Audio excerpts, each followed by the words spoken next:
So, Ragnar. Yep. You go through the Ragnar exit only. Mm-hmm. As you do so, the memories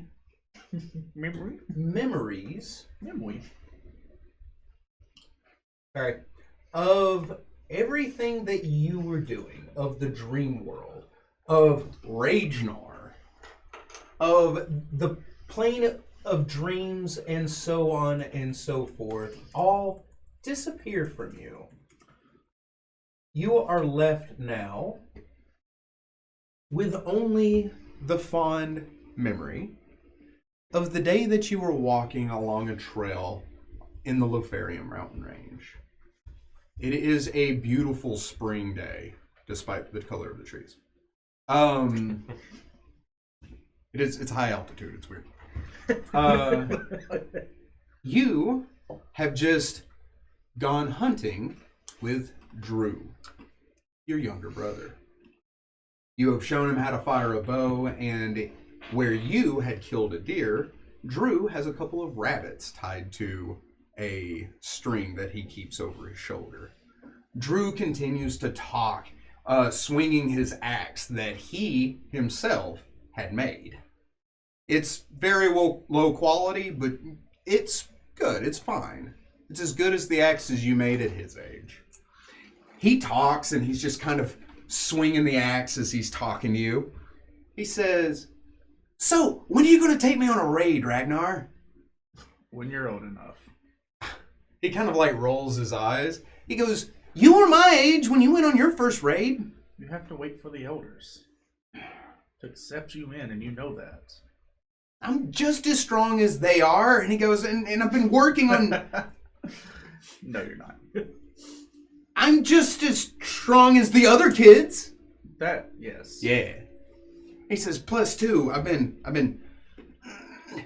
hang on. I can rage. It's something I'm working on. I did it once, you saw, when I hit my toe and I flipped the horse, but I did it." But you remember hitting your toe. Yeah. Do you remember how it felt? It hurt.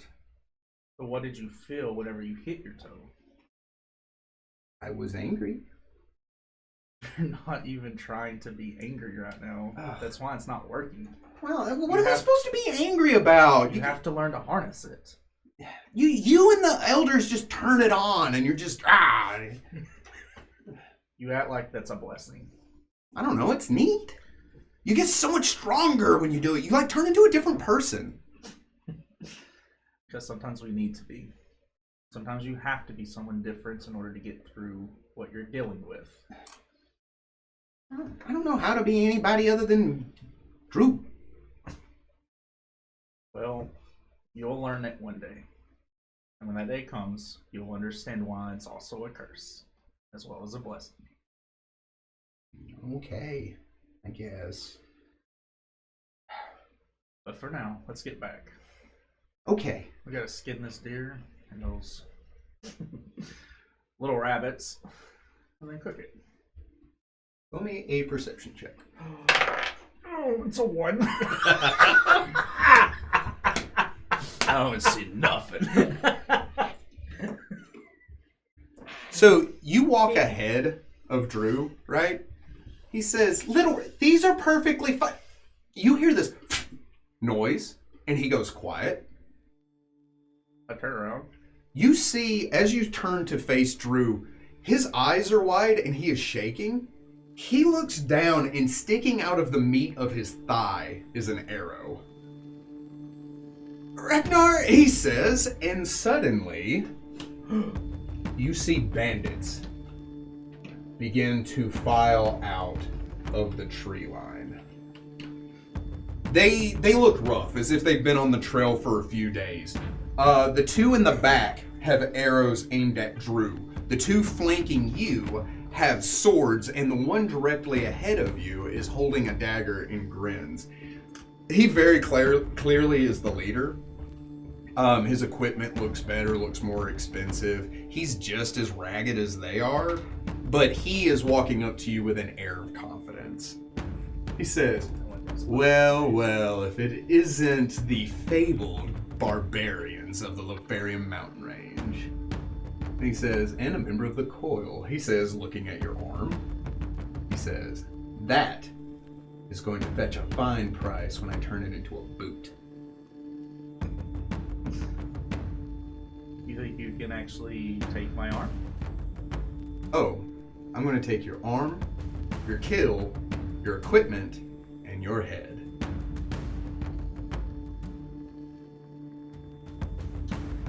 I tell you what, if all 5 of you can defeat just me, take whatever you want. We plan to. Roll me initiative. Roll a 2. Well, 2's involved. No, that was 2 away from a 20. Yeah, so that's 26. 26, you say? Yes. He's about to remove. Holy crap! But he says, I plan to. Ragnar, you're up first. Does he have his axe? I dropped the deer. He has equipment. I dropped the deer. As I'm running up, I flick my wrist out and my warhammer comes straight up to my hand. I go straight forward. Oh boy. I also like the idea that you are in just like barbarian garb, and when you charge this guy, you're just like, and hammer! It's like, holy just a straight warhammer. Holy crap, and hammer! Yeah. And 4. I also am gonna rage. We're gonna figure out what that means. Real fast. You will learn today. I am also power attacking you. Oh god. Good luck hitting him. 28? Yeah. I'm assuming it hits. Yeah, Yeah. that's what I meant. He's about to erase this guy. Yeah. from So that's 20 damage. Neat. You run up. He takes his dagger and drops into a stance. You rear back. He ducks down, expecting you to swing at his head. When he ducks down, instead of swinging horizontally, you scoop up. You hit him in the chest. You see it cave in. His eyes get wide as you bring him off of his feet and send his corpse rolling into a heap. This is always fun. And I turn to the one to the right. I don't have any other movement. Okay. It is their turn. No. They are going to flank you. Thank you very much. Oh no! Get Is flanked. it Flanksgiving Bird. already? Killing it. 9. Nope. Ooh. 21. Yes. Ha! It's not impossible. No. Yes, low You have a AC. 20. 3 damage. He does nothing. No sneak attack. Wait. Yes. Also, 6 damage, because that was crit range, potentially 6 damage. Yes, even higher. 22 to confirm. Okay. Okay, so he did 6 damage? 6 plus 6. 12. With the sneak attack. Are you dead? No. Does a 9 hit you? It's just a flesh wound, and no. Just Wonderful. Wait. 11. no. Okay. I assure you it did not. Does a 23 hit you? Yes. Wonderful. I wish he had better things. Dealing 4 damage. Does a 7 hit you? No. Wonderful. An arrow slams into your back. You feel it like pierce into your skin as you turn around. The second arrow like hits into your chest, and you just kind of like, ugh, and it breaks off, and you're just, ugh. I look at both of them and just grin. I'd like to start my 3-part apology. It is Drew's turn. Oh, 3 5-foot step.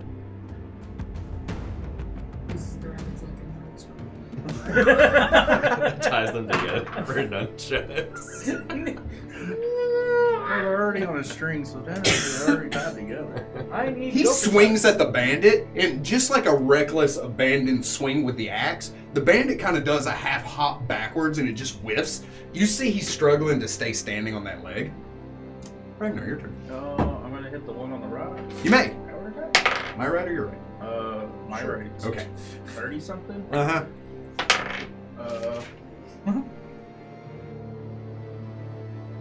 If this don't kill him, it's 20 damage. I'm gonna hit the other one, and that one is a 31. 28. I'm sorry, 18 damage.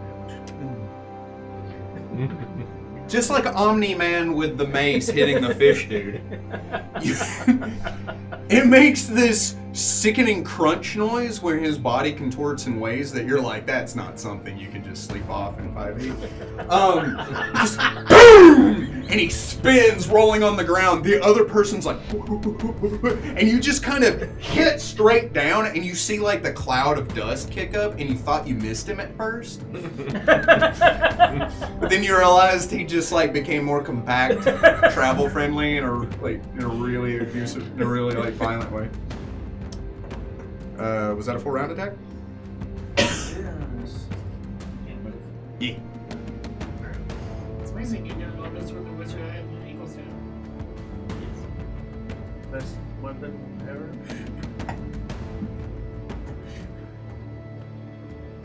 This is a 17. Ha! Get ready. 4 damage. Oh, we.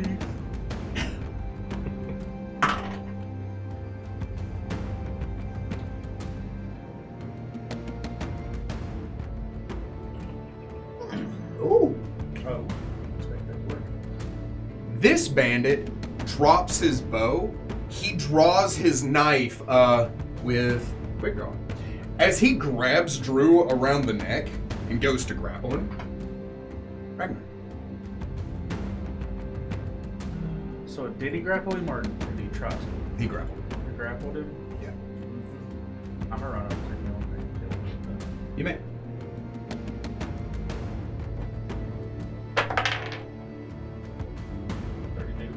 Yeah. 18. Points of damage? Yeah. Barely. As you run up, you swing over Drew's head. That same wet kind of hits as the guy hits the ground. The last guy takes his bow. He reaches back to his quiver, pulling out, like, kind of struggling to get an arrow, and he goes to knock it. Drew looks down at the bandit that had him. He looks at his leg, and he looks up at you. You know what to do. Yes, him. Ah, you see his tiny little frame start to bulk and swell. His eyes turn red as he takes his axe and he runs on that once wounded leg. Yes. But it doesn't seem to be slowing him down. Why would it? He is then going to swing with his battle axe. That still hits. Oh, Yeah. God. It's good. He's not power attacking. Because it beats. Oh, that's so much damage. That's so much more damage than I thought it'd be. He runs up to the guy taking the axe. He swings it into the guy's leg. It slams into the bandit's leg. You see it kind of fold as he screams out in pain. He then... He can't shoot into base attack. He's going to take 3 5-foot step, and he's going to fire at Drew. That will strike Drew, dealing 7 points of damage. Yeah. Sorry. The arrow hits into Drew's chest. You see him rear back, and for a moment you're like, oh. Drew looks down at the arrow, he grabs it, and he breaks the shaft off as he looks up at the guy, and he is still standing. But Ragnar, it is your turn. I'm gonna come out of rage. Okay. I'm gonna walk up behind him and like finish him. Or Finish him. Reach in, pull out his heart. no. Drew? Yeah. Drew's going to take a free 5-foot Grab step. his throat, pull his Oh, spine you out. told Drew. I told Drew. Did he hit it? Oh yeah. Oh He, rolled, he hit him with a 5. That means he rolled a 16. Barely hit it. And that will do the trick. As Drew runs up to this guy, and you get to see firsthand your little brother's first kill in combat.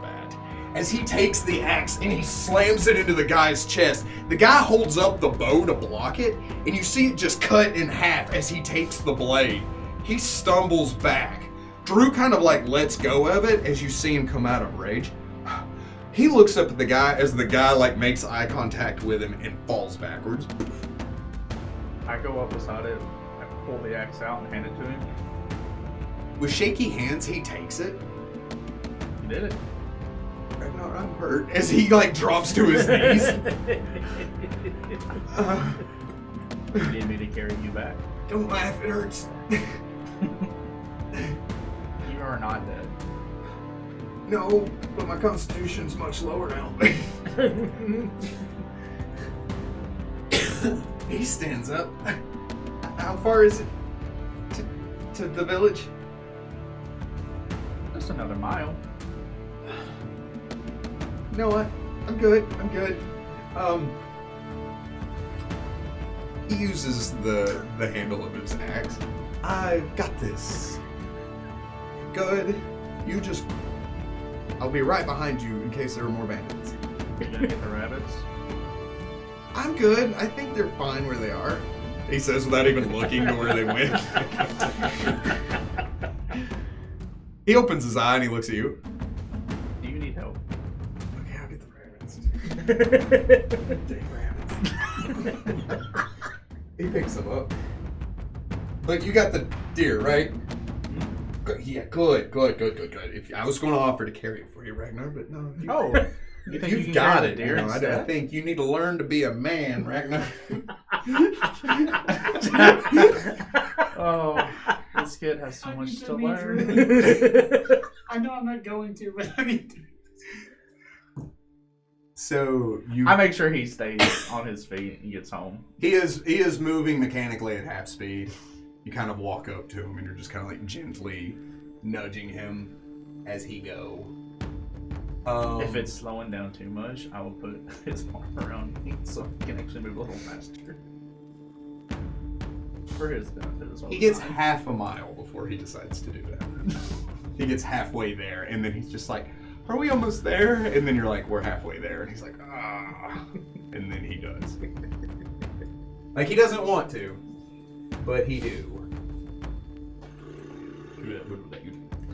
That he do so well. Oh. Oh.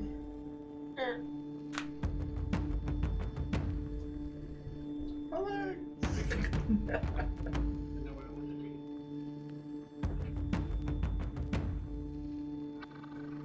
You do what? With your life? Yeah. I'm so proud of you. That's so good. You should be a teacher. No! I should just become a tenured teacher at inter-school name here. That's my You favorite. should school. specifically do math. Gee, we don't talk about my drug use. Oh. Wow. I'm recovering. I've told you You this. should do things. From the last time I did drugs.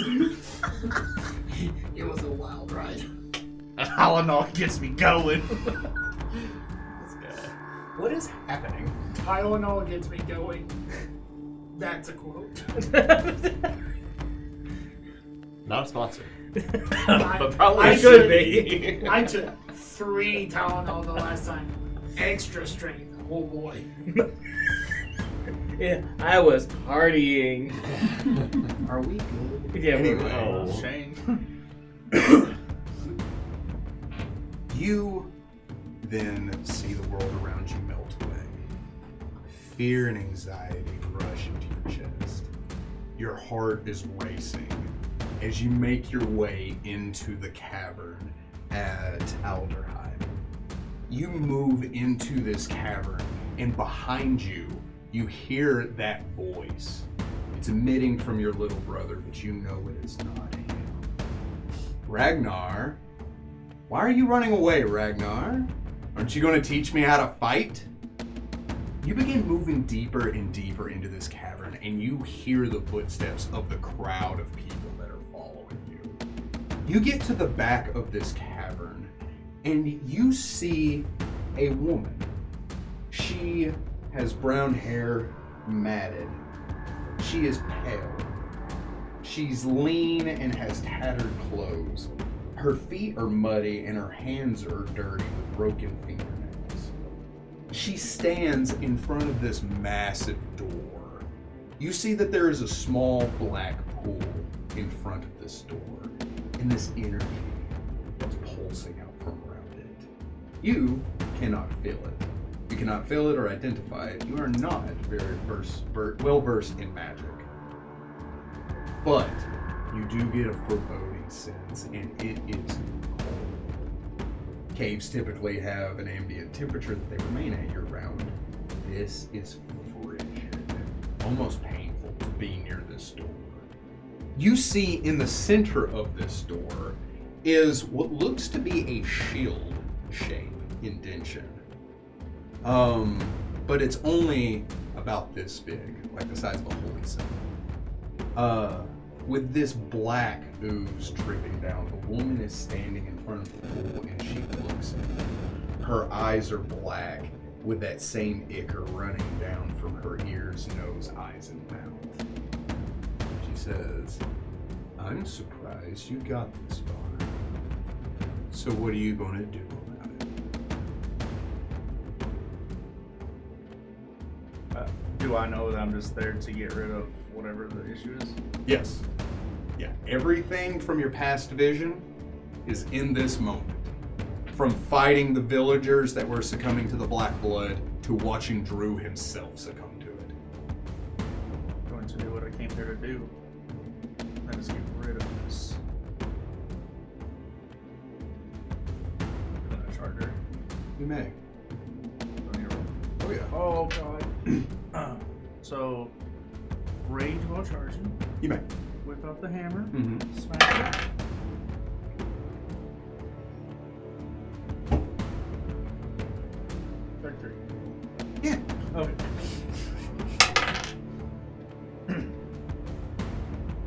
Guess one would be 24.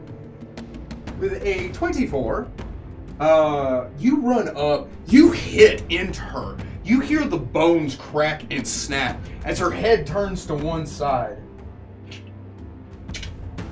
She looks at you.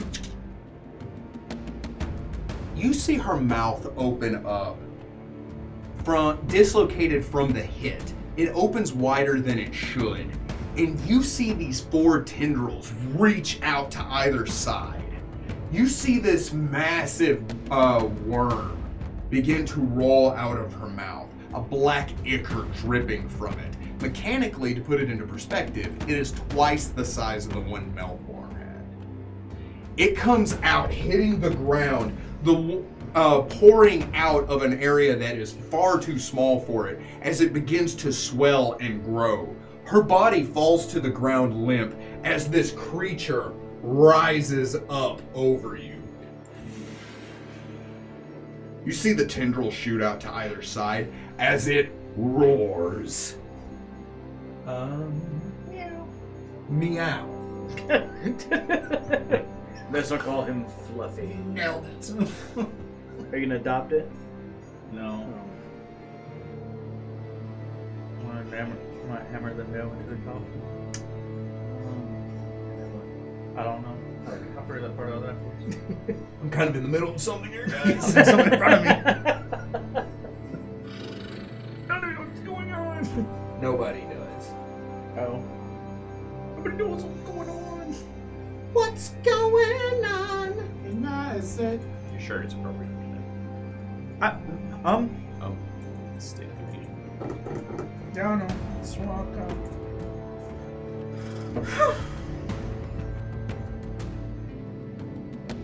Sorry. Uno momento. No excuses. Por favor. I just want to point out your veins are popping. Thanks for noticing. Your veins.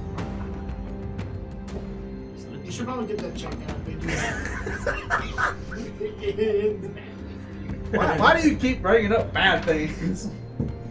You Come noticed on, that. mind goes. You smell toast. Eat it. Oh!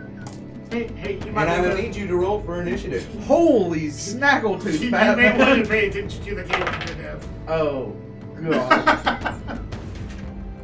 What'd you get? Big 11. Wonderful. I think I'm going first. Weeds. You just have to do with the dragon. Well, I mean, there's only two of It's us. babies crawling over you. Yeah. Yeah, but oh. Okay. There's an episode of Fear Factor that happened over here. Gonna reach you, got big guy. Oh, you know, Wonderful. more than me. There you go. A lot more. I like this. Well, I mean, if you're like 5 levels, then you can do that too. Nat 20. Oh. Does a 36 I'm sorry, not a 36. Yes, it's gonna confirm. Does a 30 confirm?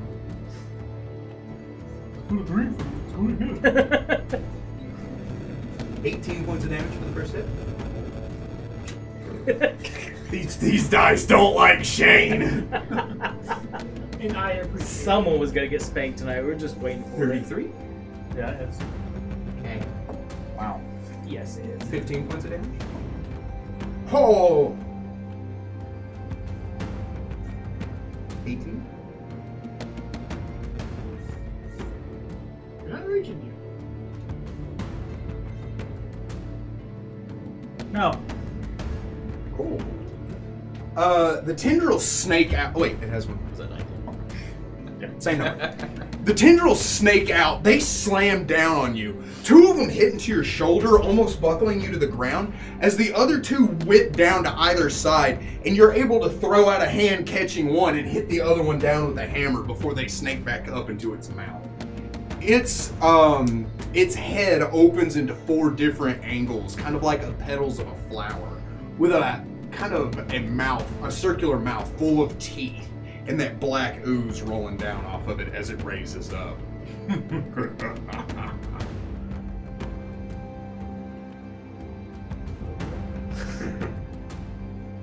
I rage.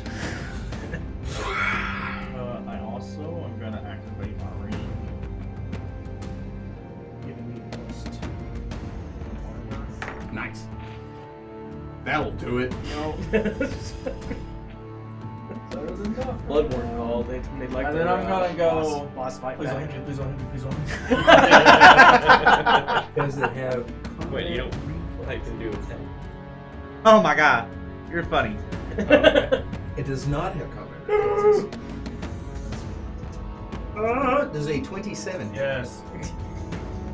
Oh my god. 13 points of damage. As it slams into you again, sending blood rolling across the ground. I'm gonna hit it. You may. I'm gonna power attack it. So it's like, oh dear. Oh, Jesus. 34. Yeah. Thank God. Oh, I'm gonna miss. Alright, so I'm gonna hit this thing. It's gonna have to make a will save as well. It's gonna be 18 damage.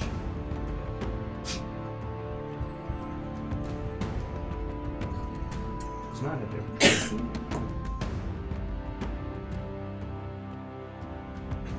30. Yeah. Beats my 14. Oh. Sucker save anyways. Well, it's not impossible. Oh yeah, I know. It's way. You made a one. No. It's like Oh. 3 times better than Oh. like 15%. That's pretty decent. Yeah. It hit again. 26. Yes. Are you ready to do this? You move 10 feet. Yeah. So. You were gonna let me? Oh yeah. That's all a dream, anyways. It's not even real. Well, you know he survives. You just don't know how. At this point, you can't figure it out either. You hear this echo. You hear this echoing sound roll through your head, and I will need a will save. Ooh, too easy. Nat 20. I figured it out. What's going on? So it starts trying to pierce into your mind. Ragnar does not even notice it. You are wrapped up in the throes of rage. In like a bloodthirsty, I need to kill this thing rage. It tries to command you to drop your weapon, but it's just kind of like, oh, that's scary. He's a cat. Your turn. Yeah, we're gonna shoot up. Try to demolish this thing. You may. That's 26. That will strike. Ooh, power. Oh my god. 24 damage. Delicious. Question. Mm-hmm. Did it cast a spell with him in melee range? A spell-like ability that does not provoke. Okay. I know. And then a second attack. And that one's 25. Mm-hmm. Okay. Okay, I'm gonna have to try to kill you.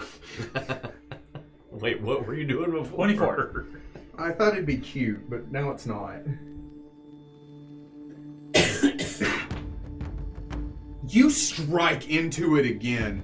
It roars out in pain. It kind of looks down at its wounds and looks up at you, and it says, well... And this is echoing into your mind. It's not like speaking. You hear this into your mind. Let's see how well you deal with this barbarian. I will need a reflex save. Don't know why I rolled. I'm just having fun. 15. You will take half. Half of 15, 7 points of damage. And I need a will save. No. 27. I rolled a 19. The wounds burst out as you feel that chilling cold rush over you, and it hurts.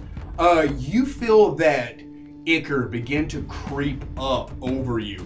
It tries to go into your eyes, mouth, and nose, and you scream, blurring the air around you and sending it flying off of you. The creature looks down at you, and it gives this shrill roar, this kind of as it swings down at you. Yet again, 33? Yes. Yeah. This is a swapping looks contest, my guy. Yeah. We're all aware. 10 points of damage. Oh, cool. Yummy.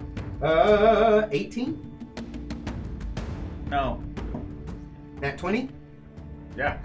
That'll do it. Stop that. That'll do it. Gee, sorry. 27 to confirm? Yeah. 24 points of He damage, notices he doesn't do a full 24. but you're still. Oh yeah, no, I'm still kicking, but I'm over halvesies. 26? Yeah. Yes? Yeah. Wonderful. If you got a 2 in front of me, you're good. 15 more points of damage. As you are just tanking these hits, every time he hits you, the air around you blurs over and over, blood and sweat comes off of you in sea sprays, but you do little more than just kind of wince at each hit, as this creature 4 times your size cannot move you. Baccarat. Please. Bless you. Shh.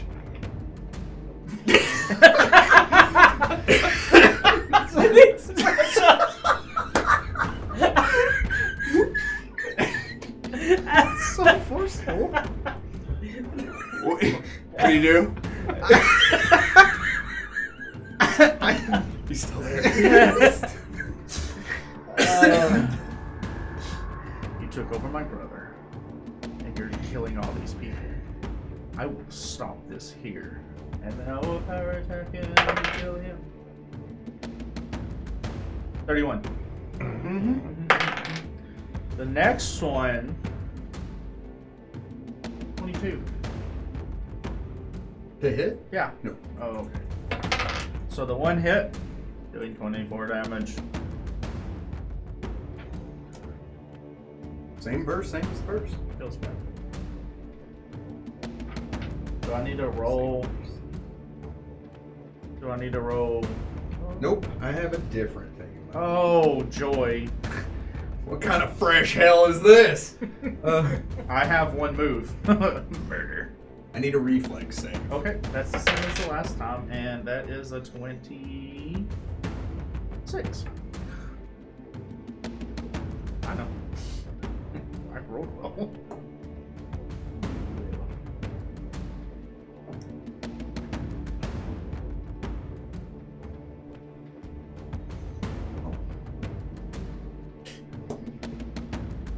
You can stop at any point.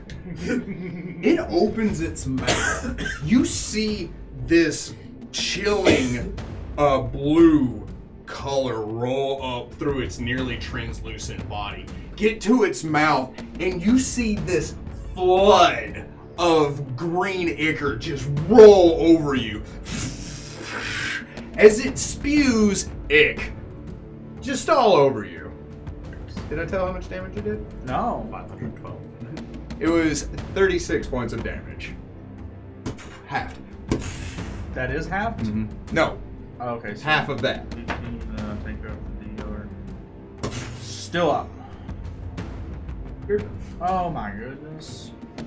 And then we're gonna attack him again. And that's a 33. And then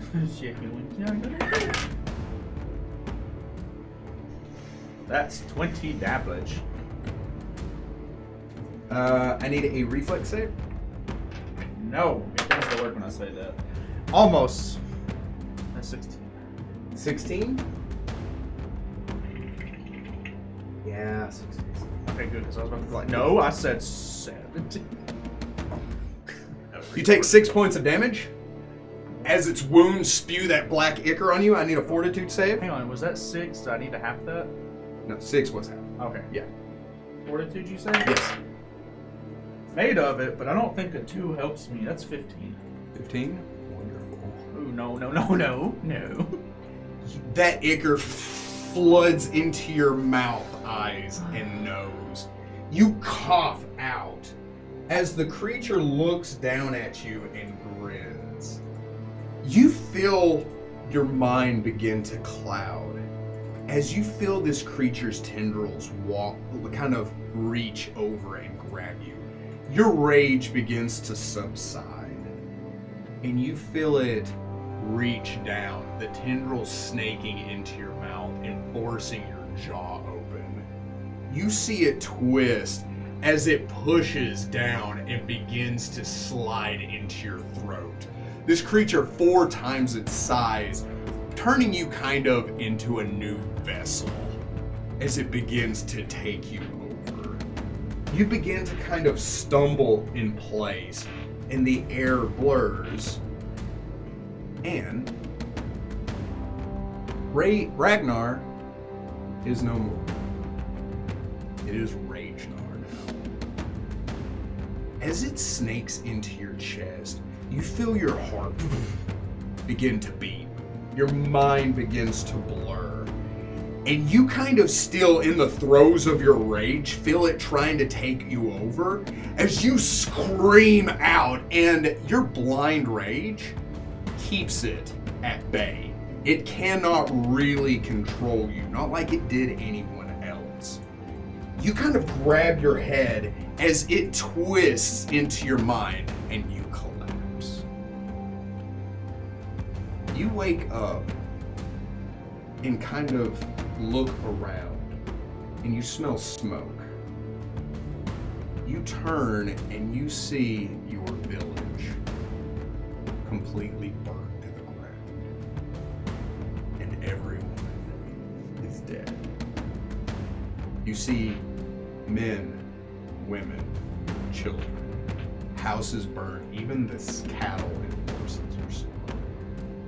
You look down at yourself and you are covered in blood. You have wounds on you that aren't from your fight with this creature in the cave. All those wounds don't even exist, as if you'd healed from them. But these wounds look like they were made in self-defense. What do you do? What happened?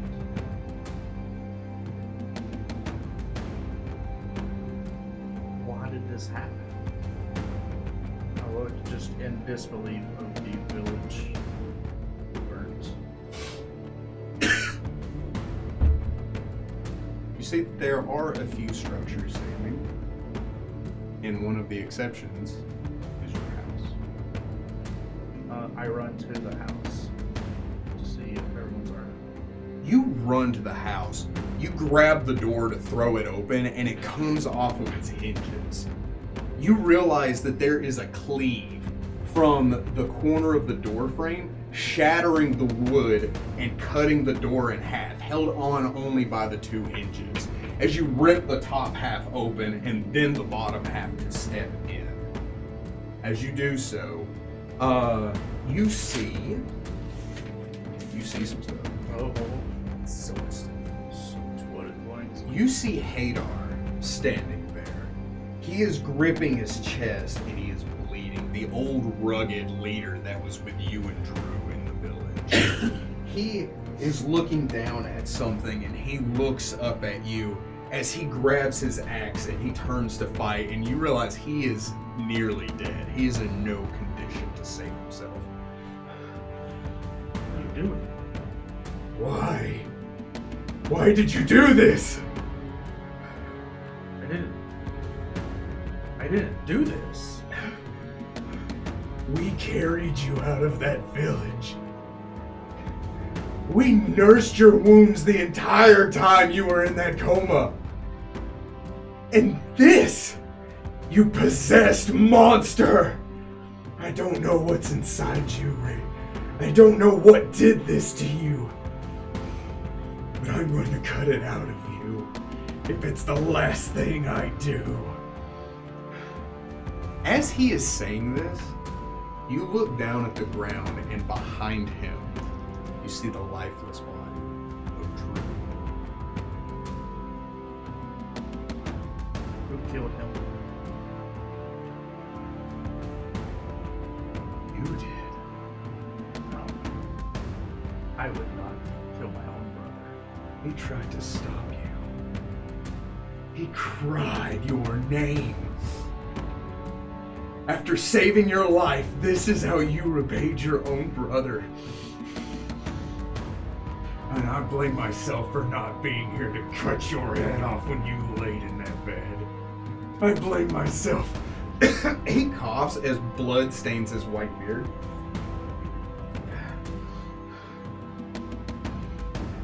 I will get you for this, Ragnar. If it's the last thing I do, I will get you for this.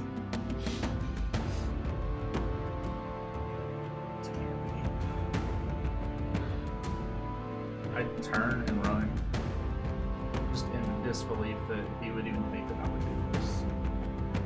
You run. You run until your shoes wear thin. You run until your lungs feel like they're on fire and your veins pump battery acid. You run until your legs lock up and you simply stumble and collapse.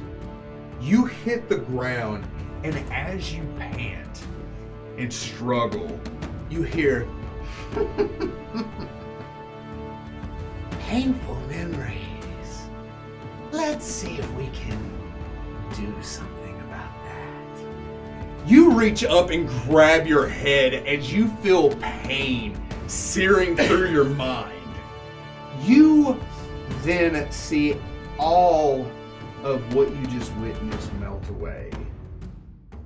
And they're replaced with visions of you being exiled from your village, turned and told to leave for failing to save the village, for failing to save the black blood infestation.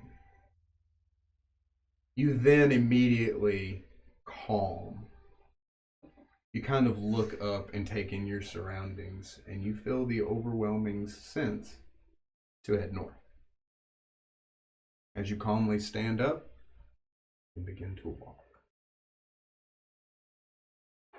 The pain of all of that just happens seems to suddenly be pulled from you. With the exception of the residual thought of it all. But the physical pain of it is all gone. As you open your eyes, hello, I'm Baku. Baku the Baku. How are you? I made it. I can see that. Your friends over there. You too? I'm just reading my book. Thank you. You're welcome. You had a bad dream. It was delicious. Yes. This is Baku the Baku. I'm Baku the Baku. The pillows are nice. So we're waiting on the other two. Yep. Do you have anything to eat? I can make you something here. Please. Okay. I'm just gonna sit on that pillow. He's way too chill. Well, yes. Those He's got bloodshot eyes. He's got a blunt about tucked behind one ear. He is the one.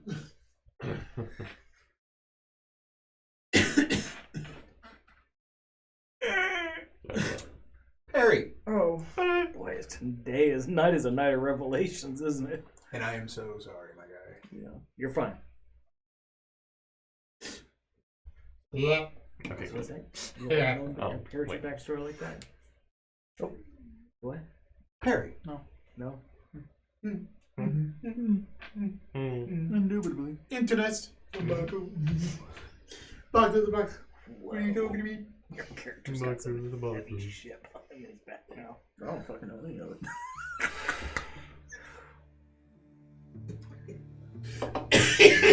You good, my guy? No. Shh. Does he retain those memories? Oh, he remembers, yeah. Okay. Yeah, you remember your memories. They have been restored to you.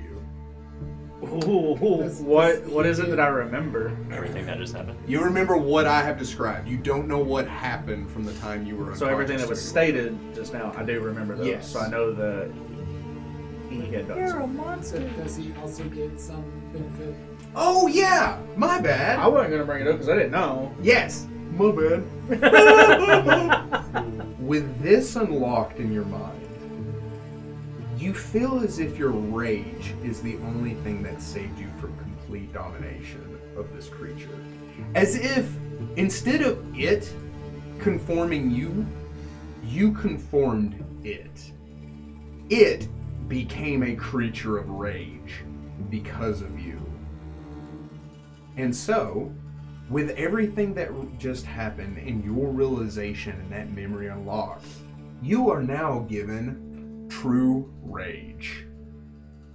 True rage can be done once a day.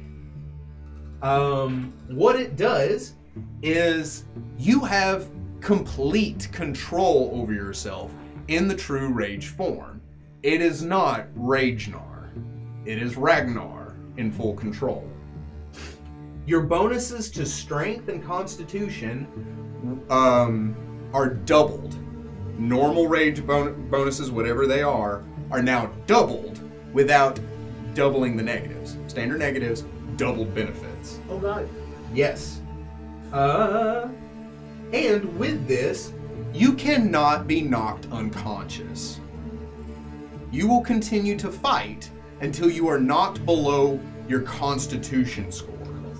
Below 0. But if you come out of rage, if they don't kill you in that point, you then revert back to 0. If they don't knock you below Constitution, if they hit you half below your Constitution score, but don't kill you, you then revert back to 0 when you're out. Okay. Okay. I'm sorry, not 0, -1, because you will then fall unconscious, and we'll have to start saving, making death. So I would go to saving -1. throws. Yes. Not 0, because technically you're still conscious at 0. If you are not knocked unconscious after you get out of rage, you are then exhausted. The end. Period? Yes. Forever? No, Yes. just for, until an hour, like- and then you're fatigued. So, like normal rage, you get it. Well, you're fatigued in normal rage. You're exhausted after this. And you can do this a number of rounds per day equal to your Constitution modifier. You can go into true rage a number of rounds per day equal to your Constitution modifier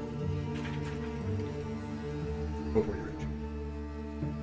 Rounds per day equal to Constitution modifier? Yes. So you do it once a day. When you start raging, you stay in that rage for a number of rounds equal to your Constitution modifier.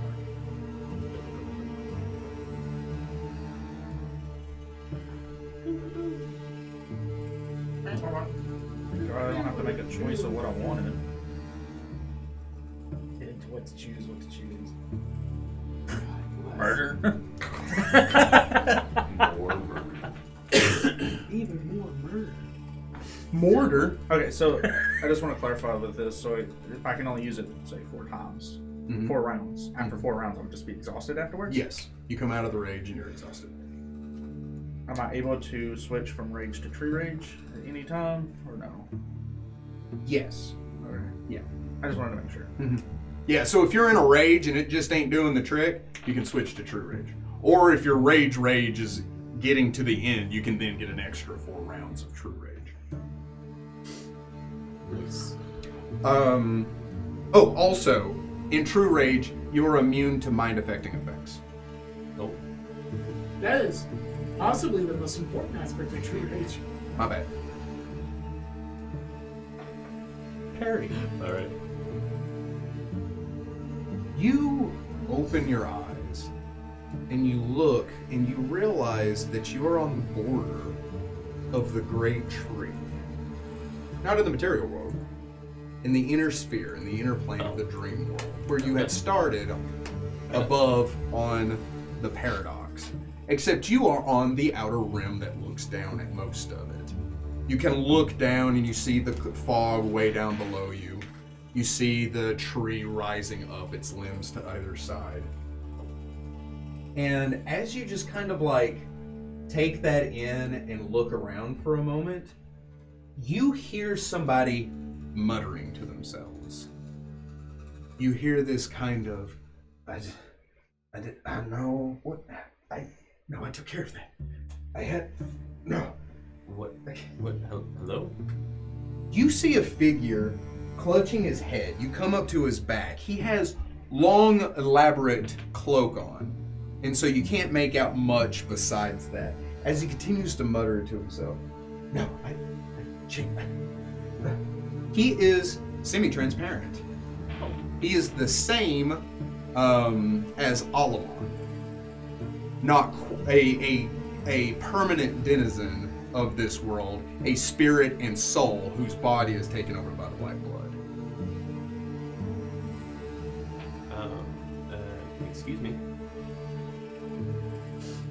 Sir? I can't. I took care of that. Hello? I did that. Your father turns around. No, I took care of that. He doesn't want. No, I can't. Father? I shouldn't. I know I could have done that. Are you really here? I don't. I can't. Alvarium. No. It's me. No. It's me. Perrin. Does your...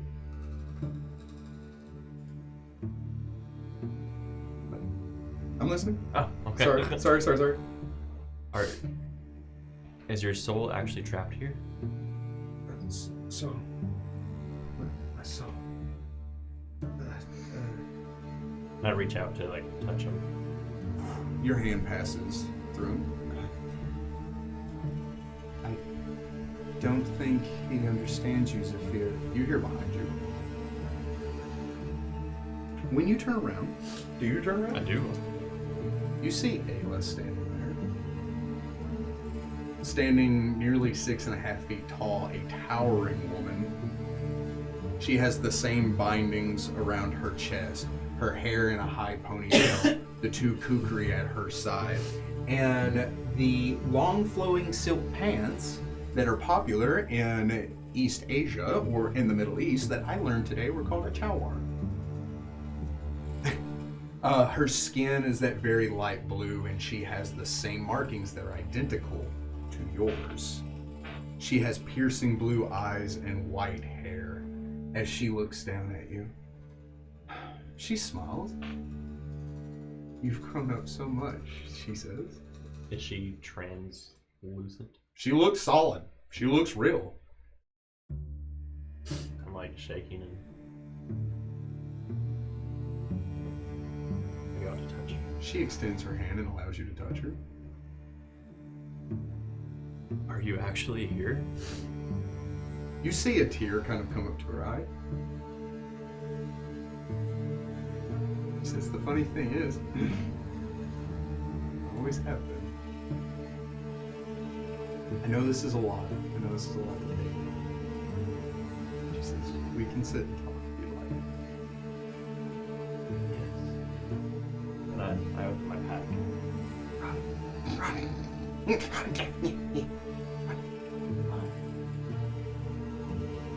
Familiar.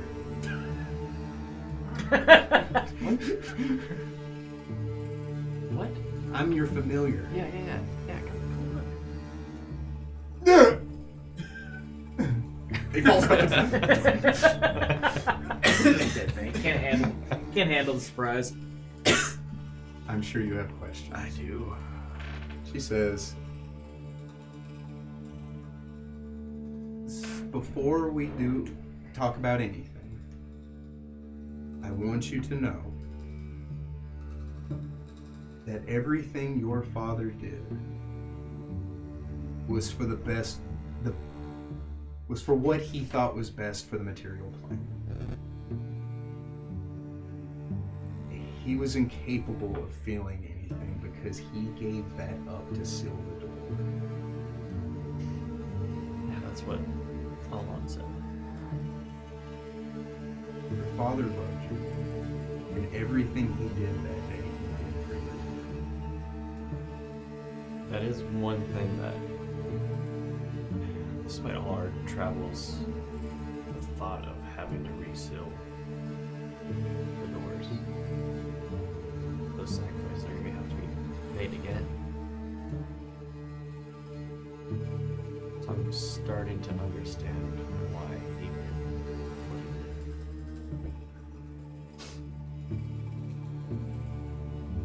I don't know how to tell you this, and I know you already know. The seals are becoming weaker. The last time they were sealed, they lasted for over 1,000 years. When we sealed them, they lasted little more than 15 years. And look at what it costs. She gestures to your father. I did. No. What it did to Alamon. What it did to you. What did the binding key do? You know that each one of the keys takes something from someone.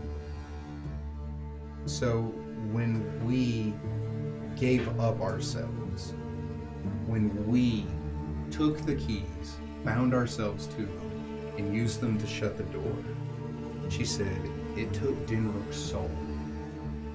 He is now damned and cannot pass on. You know what it did to your father and what it did to Alamon. Galamandus had the body and it eradicated. I'm not even sure resurrection or even a wish that would bring it back. But Dinrook's got to live with the thought that his will never pass on after he dies. You're probably wondering how you're here, as well as what happened to me. I am. And there's one theory that somehow I'm already bound to a key. That is true. I was bound to the binding key. I didn't know what it was when we used it. None of us did. We just knew they were powerful artifacts, and then when we used them, we thought we were just cursed to have them. But we were the only ones that could seal the doors.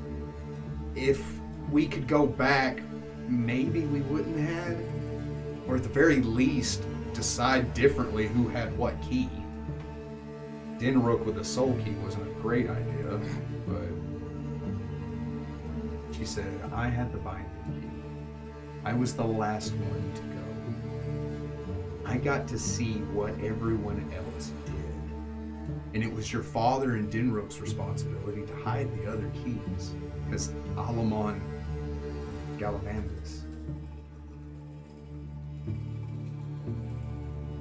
We found a demon near Drimport. He said his name was Phistopheles. He was bound to aid whomever helped us, or whoever freed him. So when we freed him, he was bound to do whatever we wanted. The stipulation was he couldn't hurt anyone, and if anyone were to kill us, he becomes their servant. We found another person in that cave. There was a lab locked away in the same place that he was bound. In that lab, there was a vat with a tiefling. He said his name was David. When we released him, he was a huge part to finding the keys and telling us what they did. He knew so much and said that the vat was preserving him until the world needed him to seal away the black blood again. He was very helpful, but he acted like he knew more than what he really did. I understand that on a very deep level. I cannot help but ass laughingly did. So in those last moments, when I was pregnant with you, your father and I couldn't bear the thought of you being destroyed with me. So we made a deal with Phistopheles that you would be manifested after I gave up everything. The binding key eradicates the heart, the mind, the body, and the soul. And for me, the body and soul are all the same thing. So I was kind of perfect. But So what was the cost? Phistopheles had a sixth sense of humor. We asked him for you to be able to be one, to be healthy. Your father and I decided on a name for you. We're going to call you Zephyr. And your father changed that so that you would be harder to track when you pair.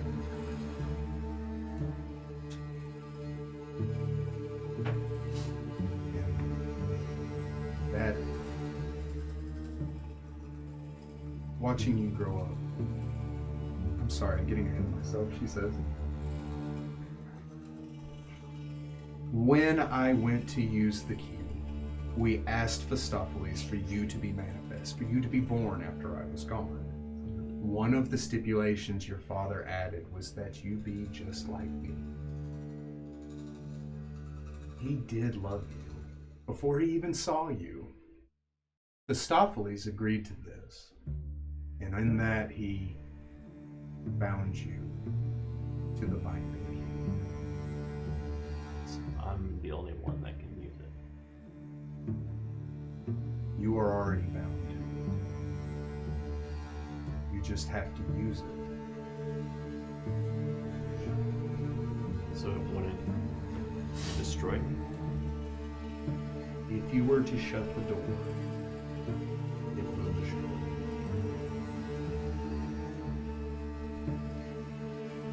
you. The other 4 doors can be shut with the other 4 keys, and it won't kill whomever has them. But shutting the last door, the final door, will kill or take away a part of whoever.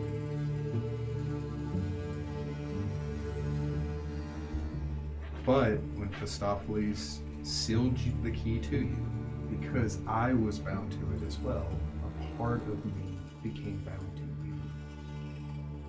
This isn't real, she says, gesturing out.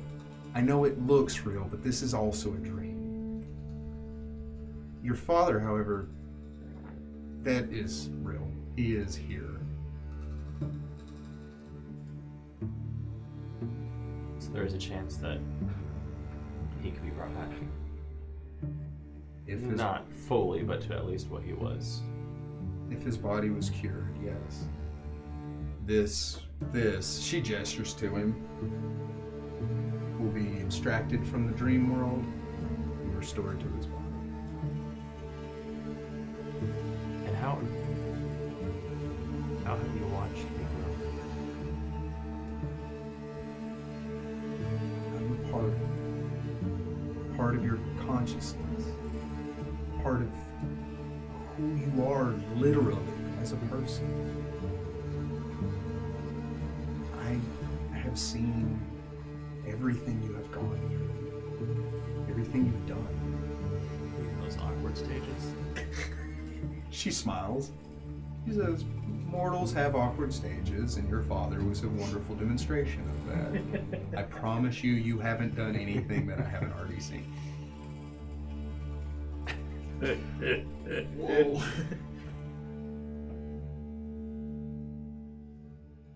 I know this is a huge responsibility, and I don't know what to tell you. So when I leave this dream world, this dream plane, there's no chance of seeing you again, is there? Possibly.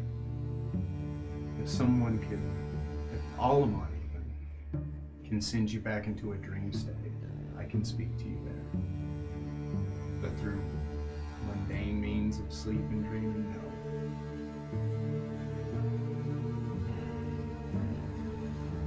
She says you've grown up so much. Wait. There's a being that's controlling the world. Ultimately. What do you mean? Originally, who was it that said? It might have been all. What if we were to go into the gates, destroy it from within? Those gates haven't been open in 2,000 years. Right. The gates are getting weaker. If we were to make this giant sacrifice, it might only last 5 years. But I don't know if opening the gate would kill you as well. You don't have.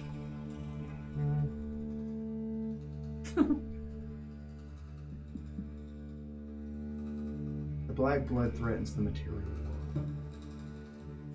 You know you and your friends can stay here.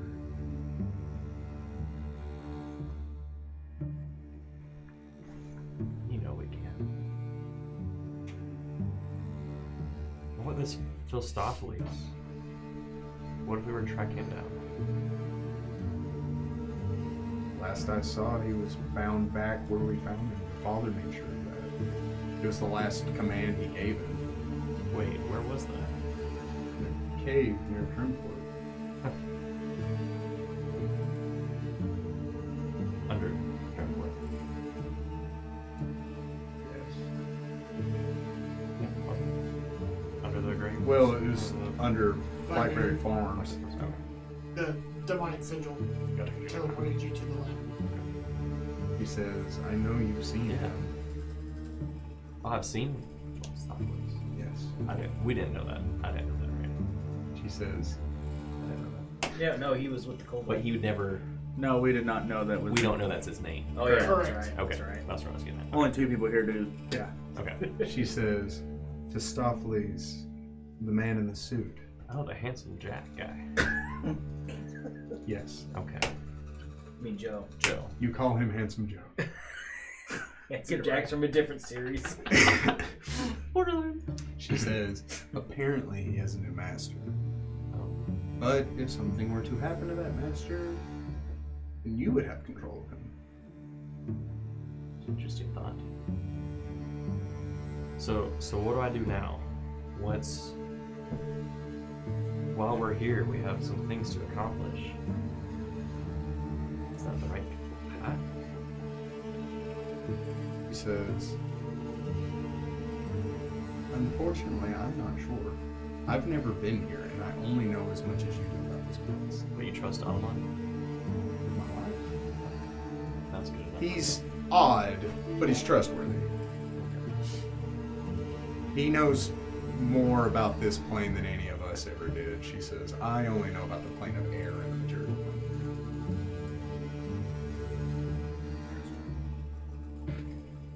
She says, is there anything else you need to say? There's a lifetime. But I do imagine we'll be here for a little while. Just visit often, okay? She nods. I know you've never seen me or remember anything about me, but I want you to know that I'm proud of you, that I've watched you grow. She stands up, she draws her kukri. You see this figure walk out of the mist. By the way, she is Hyun, your dad is Hyun. Okay.